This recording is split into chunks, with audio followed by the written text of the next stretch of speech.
Hello, family members. Welcome. Yes, welcome to this episode, this sharing about what listening is not. James chapter 1 and verse 22 says, "Do not merely listen to the word, but do it." But do it. Well, here is some sharing from my experiences of working with people from youth ministry for many years, from mission work in Africa, and visiting multiple countries, in fact 57 so far, thank the Lord, and at home, and being married to a wonderful wife of 48 years so far, 3 adult children and 5 grandsons. So, what listening is not. My dad used to say that he had to be a success because he had made so many mistakes. Well, I've learned a lot of things because I've made a lot of mistakes about listening as well. Well, what listening is not. Firstly, listening is not talking. You know how it is when there's an argument. You know how it is when no one is paying attention to the other person. We just sort of let me tell you and let the words fly, and then it gets louder and louder, and have no idea what the other one is saying, have no idea what is being communicated. The only thing, it's all in anger, and you know what I'm saying there, don't you? Listening is not talking. Talking is outbound, talking to the other person.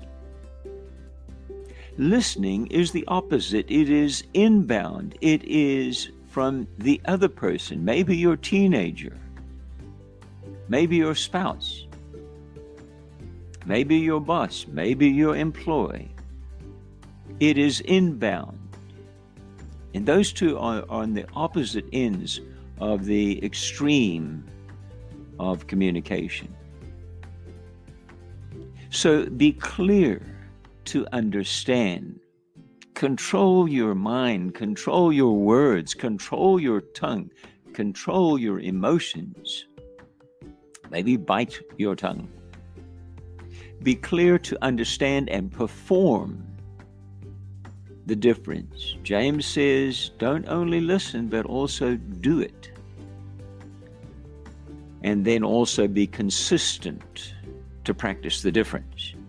To know the difference between talking to someone and listening from someone. Be clear to understand the difference and be consistent to practice the difference.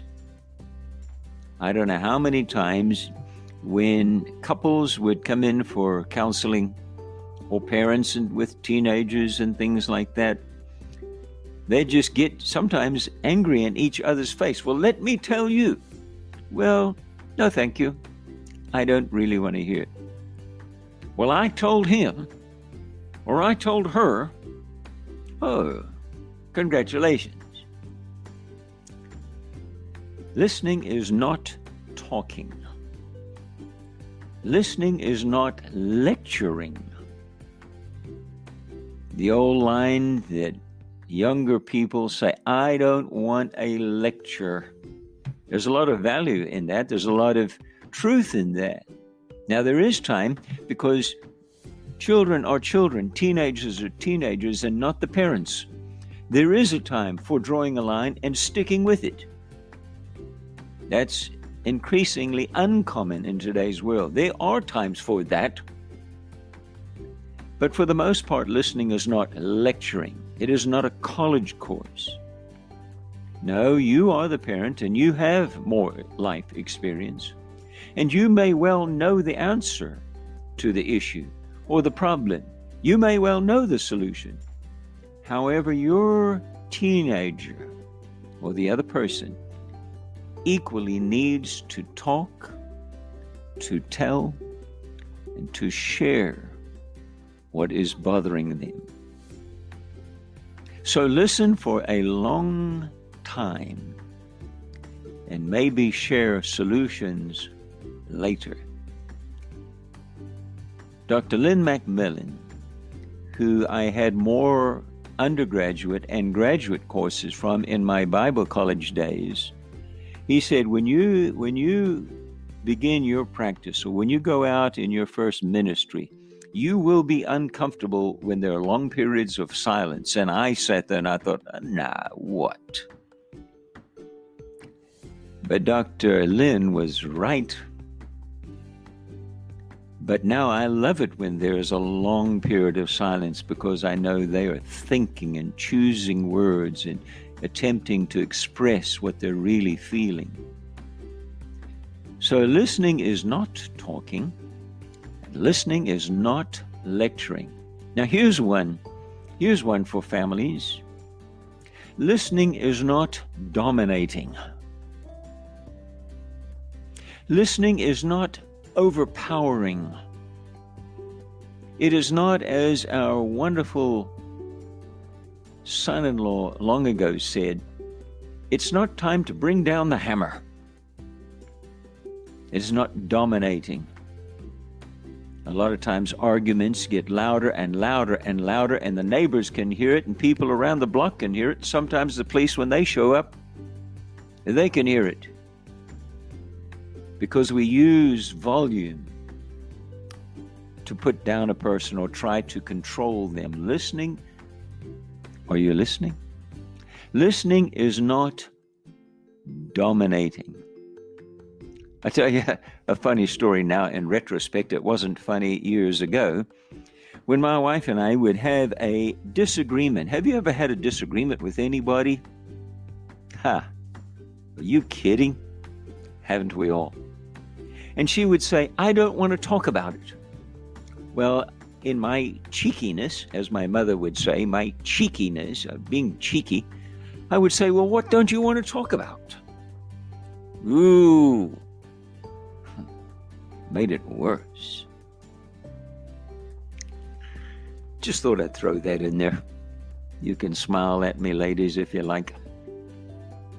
Listening also is not only hearing. Good listening is applying what you hear. It is putting into practice what you learn. Life is not just one session. It is an ongoing process. That's no surprise to our God. Good listening is applying to what you've heard into your listening skills.